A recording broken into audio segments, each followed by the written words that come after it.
बिस्मिल्लाहिर्रहमानिर्रहीम। अस्सलाम वालेकुम second year class. How are you? Hope you shall all be fine and happy. In today's lecture we are going to start pronoun. I have already given you brief introduction of pronoun in the previous lecture. Today we shall discuss the rules on your book. Pronoun, जैसा कि आपको पता है, the word that is used in place of a noun is called a pronoun. कि noun की जगह पर जो वर्ड यूज़ होगा वो प्रोनाउन कहलाएगा। कुछ आपके पेपर में ये एरर्स आनी है, तो उसमें आपकी बुक पे कुछ रूल्स दिए हुए, इनको डिस्कस करते हैं। जैसे कि रूल नंबर 14 है, लेट और बिटवीन के बाद हमेशा प्रोनाउन की मफूली हालत इस्तेमाल होती है।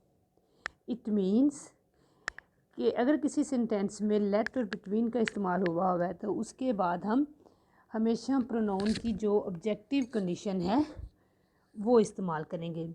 कंडीशन अगर आप लोगों को याद हो, केसेस मैंने प्रीवियस लेक्चर में आपको टेबल एक दिया था लर्न करने के लिए, कि उसको आपने लर्न करना है, जिसमें सारी इनकी कंडीशंस लिखी हुई थी कि अगर किसी सेंटेंस में लेट और बिटवीन का इस्तेमाल है तो उसके बाद हम इसकी कौन सी कंडीशन प्रोनाउन की लगाएंगे, objective condition. For example, the matter is between he and I. The matter is between he की ऑब्जेक्टिव कंडीशन है हिम और आई की है मी। इस सेंटेंस में बिटवीन आ गया है तो इसलिए हम इनकी subjective he and I are the subjective conditions. तो यहाँ पर हम इनकी सब्जेक्टिव कंडीशन नहीं लगाएंगे, हम इनकी ऑब्जेक्टिव कंडीशन लगाएंगे। The matter is between him and me will be correct. Next rule number 15, then as और बी क्या होता है second year, be mean helping verbs. To be आपकी जो टेंसेस के हेल्पिंग वर्ब्स हैं is, am, are, was, were, been, these are the to be's. कि अगर किसी सेंटेंस में देन का इस्तेमाल हो, एज का हो और हेल्पिंग वर्ब्स हो तो इनके बाद हम जो प्रोनाउन होगा उसकी फर्स्ट कंडीशन फाइली हालत यानी सब्जेक्टिव कंडीशन इस्तेमाल करेंगे। रूल नंबर 15 हमारे पास क्या है, दोबारा से एक्सप्लेन करती हूँ। देन, एज और be mean helping verbs, is, am, are, was, were and been. इनके बाद अगर हमने प्रोनाउन का इस्तेमाल करना है तो इसकी हम सब्जेक्टिव कंडीशन लगाएंगे। For example, he is taller than I. Than आ गया है तो मी इज़ अ प्रोनाउन, तो देन के बाद हमने रूल पढ़ा है कि हमने प्रोनाउन की सब्जेक्टिव कंडीशन लगानी है। तो correct will be he is taller than I. Me will be wrong, correct will be I. He is taller than I. It is her, is help बीस में, तो इट इज़ शी। हर की subjective condition क्या है, she. She is as tall as me, as के बाद भी हमने सब्जेक्टिव कंडीशन लगानी है। She is as tall as I. She is as tall as I. Okay जी, सेकेंड ईयर आप लोगों को इस रूल की समझ आ गई कि देन, एज और बी के बाद हमने प्रोनाउन की सब्जेक्टिव कंडीशन लगानी है। ओके जी, रूल नंबर 16 है कि जहाँ पर जो हमारा सब्जेक्ट हो वो हु हो तो वहाँ पर कोई और सब्जेक्ट लगाने की ज़रूरत नहीं होती। कि जहाँ पर हु एज अ सब्जेक्ट हो तो वहाँ पर हम मज़ीद सब्जेक्ट इस्तेमाल नहीं करेंगे। He who wins the race, यहाँ पे हु किसकी तरफ इशारा कर रहा है, सब्जेक्ट की तरफ, तो दोबारा सेंटेंस में दोबारा से हम सब्जेक्ट ही का इस्तेमाल नहीं करेंगे। He who wins the race will get the prize. के दोबारा से ही यानी सब्जेक्ट लगाने की ज़रूरत नहीं है।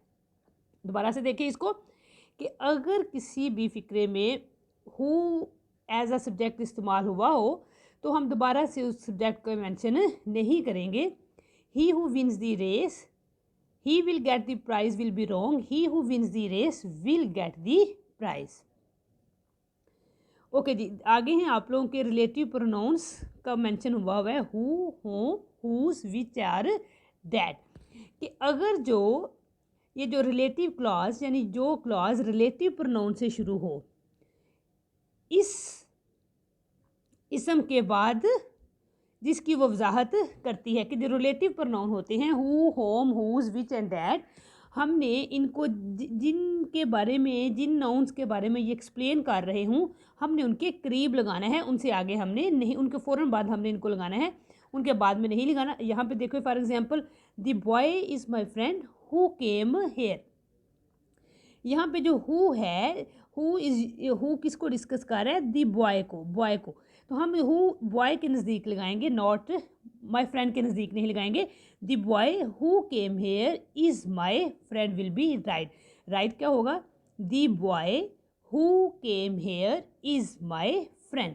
के जो रिलेटिव प्रोनाउंस हैं who, whom, whose and which, इनको हम नाउन, जिन नाउन्स की ये बात कर रहे होंगे उन नाउन्स के फ़ौरन बाद लगाएंगे।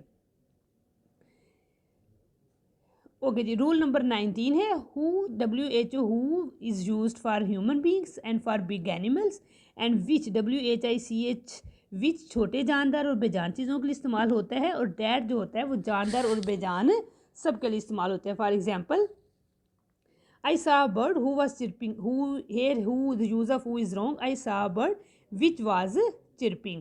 I saw a girl which is pretty. Girl is a human being. I saw a girl who is pretty. Rule number 19, pronoun जो है फाइल के मुताबिक होना चाहिए कि जो प्रोनाउन है should be according to the subject. कि अगर हमारा जो सब्जेक्ट है वो ही है तो प्रोनाउन वुड बी हिज, अगर हमारा सब्जेक्ट ही है तो प्रोनाउन वुड बी हर, अगर आई है तो माई आर माइन, वी है तो आवर एंड आवर्स, दे है तो their and theirs them, singular है तो सिंगुलर प्रोनाउन होगा, प्लूरल है तो प्रोनाउन भी प्लूरल होगा। For example, the farmer is ploughing their field, farmer is a singular, therefore जो इसका प्रोनाउन है वो होगा the farmer is ploughing his field, farmer is ploughing his field. Okay जी, नेक्स्ट है रूल नंबर 20 पे, अगर किसी फ़िक्रे के शुरू में either, anyone, neither, none, many या एवरी, ईच, इनमें से कोई भी आए, दोबारा से इन वर्ड्स को ज़रा फर्स्ट सेकेंड ईयर सुने, अगर किसी सेंटेंस के स्टार्ट में either, anyone, neither, none, many या ईच एंड एवरी, तो इनके बाद हमेशा से जो प्रोनाउन भी सिंगुलर होगा और जो वर्ब है वो भी सिंगुलर होगा। कि आप लोगों ने प्रोनाउन भी सिंगुलर लगाना है और हेल्पिंग वर्ब भी सिंगुलर लगाना है। For example, each of these two boys are doing their duty.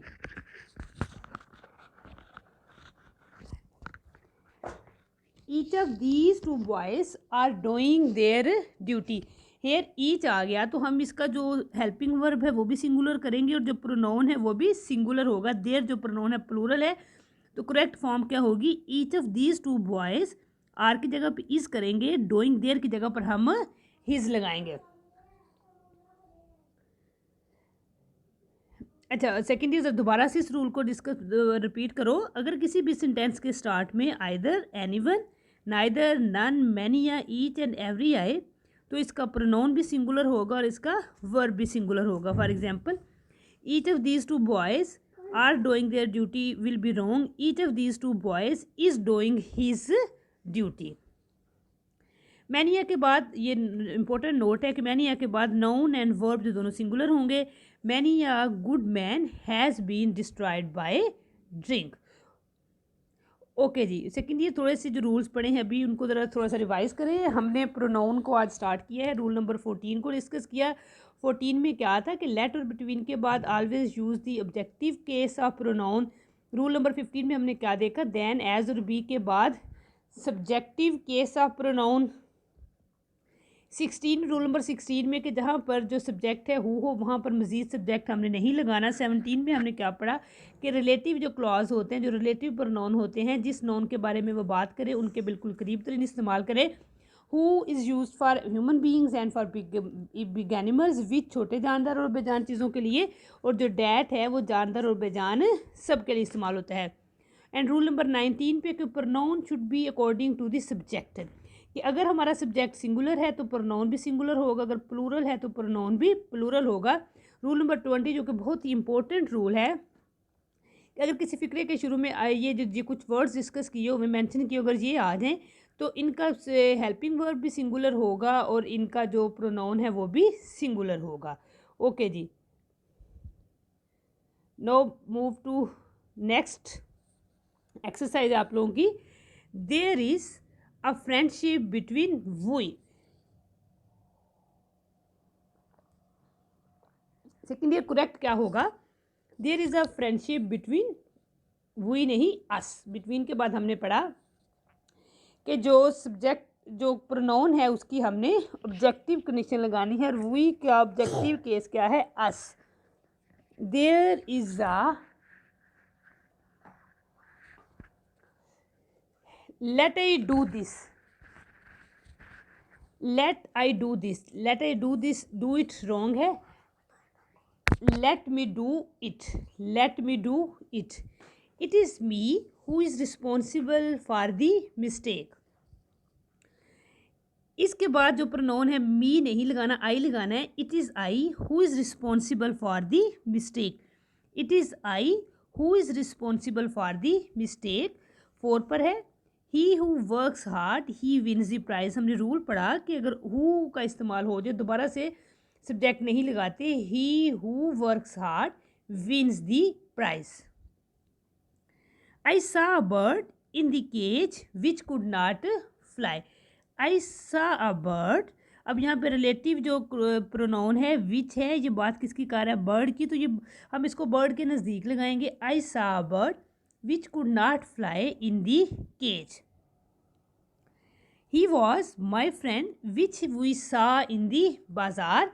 कि वो मेरा दोस्त है जिसको हमने बाज़ार में देखा। He was my friend whom we saw in the bazaar. These women are feeding her babies. यहाँ पे हर विल बी रॉन्ग क्योंकि वीमेन ज़्यादा औरतों की बात हो रही है। यहाँ पे आ जाएगा these women are feeding their babies. ये रूल वो है कि pronoun should be according to the subject. यहाँ पे सब्जेक्ट हमारा प्लूरल है तो जो प्रोनाउन है वो भी प्लूरल आएगा। नन ऑफ दीज बॉयज़ हमने पढ़ा कि ईच मैनी, ये जो नन अगर स्टार्ट में आ जाए तो इनका जो हेल्पिंग वर्ब है वो सिंगुलर होगा। None of these boys is a good player. Okay second year आप लोग इस एक्सरसाइज को ज़रा दोबारा देखें। ठीक है, इस एक्सरसाइज को डिटेल में जो मैंने अभी डिस्कस करवाई है इसको दोबारा से इसको ज़रा डिस्कस करो। 1 मिनट के लिए मैं आई।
जी सेकेंड ईयर आप लोगों ने इस एक्सरसाइज को देखा है ज़रा।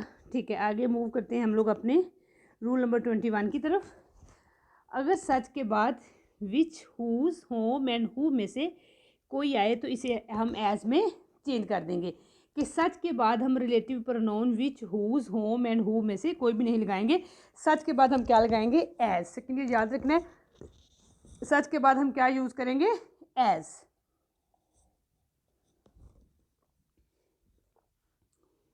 He is such a man who is liked by everyone. He is such a man who will be wrong. He is such a man as is liked by everyone. 22 पे अगर सेम के बाद विच, whose, home, who में से कोई आए तो इसे हम डैट में चेंज कर देंगे सच के बाद हम एज लगाएंगे और सेम के बाद हम दैट लगाएंगे। ओके, सेकेंड ये दोनों रूल्स 21 और 22 को आप कैसे याद रखेंगे कि अगर सच है तो उसके बाद अगर रिलेटिव प्रोनाउन इस्तेमाल हुआ है तो हम उसको एज में चेंज कर देंगे, और अगर सेम के बाद रिलेटिव प्रोनाउन है तो हम उसे डैट में बदल देंगे। इट मीन्स कि सच और सेम के बाद रिलेटिव प्रोनाउन हम नहीं यूज़ करेंगे, हम क्या करेंगे, सच के बाद एज और सेम के बाद that. Rule number 23, very interesting rule, कि फॉर गुड वर्क, अच्छे काम के लिए प्रोनाउन की जो अरेंजमेंट्स है वो क्या होगी, यू, ही एंड आई। कि अगर हमने किसी अच्छे काम का जिक्र करना हो तो सबसे पहले हम कौन सा प्रोनाउन यूज़ करेंगे, कौन सा पर्सन यूज़ करेंगे, सेकंड पर्सन। सेकंड पर्सन के बाद हम थर्ड पर्सन, और थर्ड पर्सन के बाद फर्स्ट पर्सन। इंग्लिश रूल है कि अगर आपने अच्छे काम को मेंशन करना तो आप सबसे पहले जो आपके सामने खड़ा है उसे कहेंगे कि तुम अच्छे हो, फिर जो थर्ड पर्सन उसे कहेंगे कि वो भी अच्छा है, फिर आप एंड पे कहेंगे हाँ मैं भी अच्छा हूँ।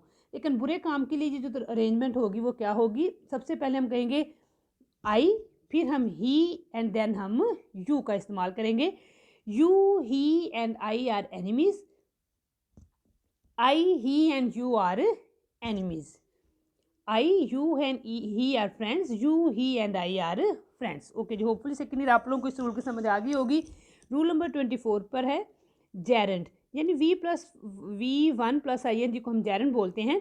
इससे पहले अगर प्रोनाउन का इस्तेमाल करना है तो उसकी पोजेसिव केस इस्तेमाल करेंगे।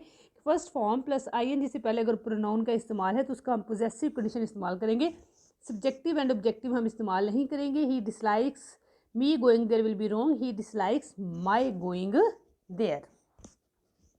ओके जी, लास्ट एक्सरसाइज है आप लोगों की प्रोनाउन की।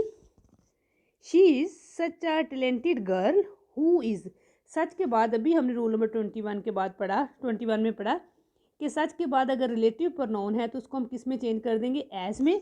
तो ये इस फिक्र ये सेंटेंस वही उसी रूल के अकॉर्डिंग है। She is such a talented girl as is admired by everyone, he is the same boy that has come first in the examination. कि सेम के बाद हम क्या इस्तेमाल करेंगे, that. He, you and I must become good students, good students की बात आ गई है तो यहाँ पे फर्स्ट क्या करेंगे, you, he and I must become good student. I dislike you smoking, ये जो सेंटेंस नंबर 4 है ये according to the rule number 24 कि अगर आपने जेरन यानी वी फर्स्ट वन V1 जो है और प्लस ING के बाद अगर प्रोनाउन लगाना है तो उसके हम पोजेसिव कंडीशन लगाएंगे। I dislike your smoking so heavily, this is the same ring which I gifted you on your birthday. हमने सेम के बाद रिलेटिव प्रोनाउन नहीं लगाना, हमने क्या लगाना है, सेम के बाद that. This is the same ring that I gifted you on your birthday. Okay ji, आज के लिए सेकेंड ईयर जो ग्रामर है आई थिंक प्रोनाउन हमारा कंप्लीट हो गया है। तो आप लोगों ने ये जो रूल्स अभी हमने पढ़े हैं रूल नंबर 14 से 24 तक, इनको अच्छे तरीके से डिटेल में पढ़ना है, समझना है और लर्न भी करना है। कल हम प्रोनाउन की जो एक्सरसाइज है उसको डिस्कस करेंगे। ओके जी, no move to your idioms. आप लोगों के ईडियम्स हैं 211 से 220 तक आज हम डिस्कस करेंगे। द फर्स्ट है laughing stock, one who is laughed at, कि किसी को हंसी का निशाना बनाना। This fat man is laughing stock of the village. Lead someone by the nose, अपनी ख्वाहिश के मुताबिक किसी को चलाना। She leads her husband by the nose. Leave in the lurch, मुसीबत में छोड़ना। Do not leave your friends in the lurch, कि किसी को भी मुसीबत में नहीं छोड़ना चाहिए। लीव नो स्टोन अनटर्न, कोई कसर ना उठा रखना। She left no stone unturned to pass the examination, कि उसने इम्तिहान को पास करने के लिए कोई भी कसर जो थी वो बाकी ना छोड़ी। सेकेंड ईयर मुझे लग रहा है कि ये मैंने पहले पढ़ाए हुए हैं, पिछले लेक्चर में तो ये नहीं थे, लेकिन चलो अगर पीछे भी पढ़े हैं तो इनको दोबारा से रिवाइज कर लेना। कल के लेक्चर में हम 221 से स्टार्ट करेंगे, ठीक है। आगे है leave no lend a hand, मदद करना। Good girls lend their mothers a hand in the kitchen.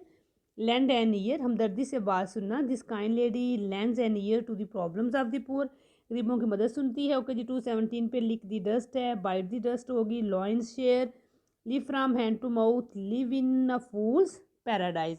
ये 10 आप लोगों ने, मुझे श्योर हो गया कि मैंने पहले पढ़ा दी है ये आप लोगों को, लेकिन दोबारा से रिवाइज करना है। कल के लेक्चर में 221 पे, अब मैंने बुक पे ना थोड़ा सा मार्क कर लिया, स्टार बना लिया, मुझे याद रहेगा, दोबारा से रिपीट नहीं करूँगी जी। ओके जी, हमने ऐसे स्टार्ट किया हुआ था माय हीरो इन हिस्ट्री, और माय हीरो इन हिस्ट्री का ये मैंने कहा था कि आपकी बुक पे जो है कुछ लोगों ने मुझे मैसेज किया कि मैडम हम माय फेवरेट पोएट इसमें कर लें, तो यू कैन डू दिस, कुछ कोर्स ये ऐड कर लेना, ठीक है। और किसी ने कायदेज़म करना है तो वो, अगर किसी ने ये करना है तो ये कर ले, आपकी बुक पे जो है आप उसको भी कर सकते, कोटेशंस यहाँ से ऐड कर लो। हमने ये पढ़ा था, इसका लास्ट पैराग्राफ हमारा इस फर्स्ट पेज कराया गया था। Let's start the reading of this essay. He worked passionately for close collaboration. Collaboration mean ताउन between the Congress and Muslim League. Quaid Azam ने जब शुरू में काम करना शुरू किया तो उन्होंने कांग्रेस और मुस्लिम लीग को आपस में मिलाने के लिए बड़े ही इनहमाक से काम करना शुरू किया। It was mainly due to his efforts that in 1916 the Lucknow pact, मुआहदा जो लखनऊ था, वह sign by the parties. It was a great success on the part of Jinnah, Quaid अज़म की तरफ से बहुत बड़ी कामयाबी थी। He consequently became ambassador of Hindu Muslim unity, कि हिंदू मुस्लिम इत्तेहाद के एम्बेसडर बन गए। हिज 14 पॉइंट्स, कि उनके जो 14 निकात थे, clearly defined the demand of the Muslims of India. This manifesto led to the unity of Muslim leaders in the form of All India Muslim League, कि उनके जो 14 पॉइंट्स थे उन्होंने सारे इंडिया के जो मुसलमान लीडर्स उनको इकट्ठा किया। These points were the creation of great brain and intellect which paved the way for the creation of Pakistan. ये जो निकात थे कायद आज़म के ब्रेन की क्रिएशन थी, जो कि पाकिस्तान की तख्लीक की तरफ जिन्होंने अब राह हमवार की। By 1940, Mr. Jinnah, who had become the Qaid-e-Azam of the Muslims, was convinced that the Indian Muslim could not hope for justice under Hindu majority, कि हिंदू अक्सरियत में उन्हें इंसाफ नहीं मिल सकेगा मुसलमानों को। Therefore, in 1940, the historical Lahore resolution, जो तारीखी करारदाद लाहौर थी, was passed. He said in his presidential address, उन्होंने अपने सदारती खिताब में कहा, Hindus and Muslims belong to two different nations which are based on totally different beliefs, जो कि मुख्तलिफ अकायद पर बिलीव करती हैं। Such great people are called heroes in history because they have altered the fate of so many and changed the destiny of nation. It has been truly said, history is nothing but the biography of great men. Second ये जो coat है, history is nothing, आप लोगों ने आपकी book पे जो ऐसे है उसमें ऐड कर लेनी है। He is a man who gave a new course to the Indian history by bringing a peaceful revolution and creating Pakistan with his selfless, sincere and untiring efforts. He became the first governor general of Pakistan on the 14 अगस्त को वो बन गए। By dint of his wisdom, intelligence and statesmanship he piloted the new state, एक नई रियासत कायम की। He was a man of fire and will, strong आदमी थे। He first of all tackle the arrival of refugees bravely, पहले जो पनागजिनों का मसला था उनको हल किया। He prepare them for fourth coming इवेंचुअलिटीज़, आने वाली मुश्किलात के लिए तैयार किया। He was fully up the sentiments of rationalism to paralyse the administration and economy. Okay जी, सेकेंड ईयर आगे आप लोगों को रीड कर लेना है। जो कोर्स में जाती हूँ कि the lives of great man all remind us we can make our life sublime and departing leave behind us footprint on the sand of time. आगे है टू कंक्लूजन, थोड़ा सा रीड करती हूँ। To conclude, he is a legend in our history and how can we forget the person who broke down the walls of ignorance, के जिसने जहालत की दीवारों को तोड़ा, स्लेवरी को तोड़ा, ख़त्म किया। And lit the fire of independence. We are breathing free air only because one person to whom we will always be in great debt, कि एक शख्स जिसके हम हमेशा मकरूज रहेंगे। He breathed his last on September, उनकी जो डेथ थी 11 सितंबर 1948 को। He will always live in the hearts of Pakistani Muslims as the father of nation. His greatness is everlasting. May his soul rest in eternal peace. Ameen. Okay जी, second year enough for today. आप लोगों ने अब क्या करना है, ऐसे हमारा कंप्लीट हो गया है। ऐसे कौन सा था हमारा, ये जी माय हीरो इन हिस्ट्री आपके सिलेबस में शामिल है। आप लोगों ने आपकी बुक पे जो दिया हुआ है, आप लोगों ने उससे, अगर किसी ने ये वाला लर्न करना है इसको लर्न कर लो, बुक वाला लर्न करना है तो बुक वाले ऐसे में ये जो कोर्स हैं इसमें लिखी हुई इसको ऐड कर लेना। नेक्स्ट तो ऐसे होगा, मैं होपफुली आप लोगों को अब आपकी बुक से पढ़ाऊँगी ताकि आप लोगों के लिए थोड़ी आसानी हो जाए। आज का लेसन आप लोगों का क्या है, आप लोगों ने ये करेक्शन के रूल्स पढ़ने, क्योंकि हमारा जो ए पेपर है अब कंप्लीट हो गया, अब हमारा फोकस बी पेपर पर ही है। करेक्शन के ये रूल्स पढ़ने हैं आप लोगों ने। ये जो ईडियम्स हैं 10 इनको लर्न करना है, 211 to 220 और माई हीरो इन हिस्ट्री। कल हम नेक्स्ट रूल्स आगे कंटिन्यू करेंगे और नेक्स्ट ऐसे भी हम डिस्कस करेंगे। ओके जी, अल्लाह हाफिज़।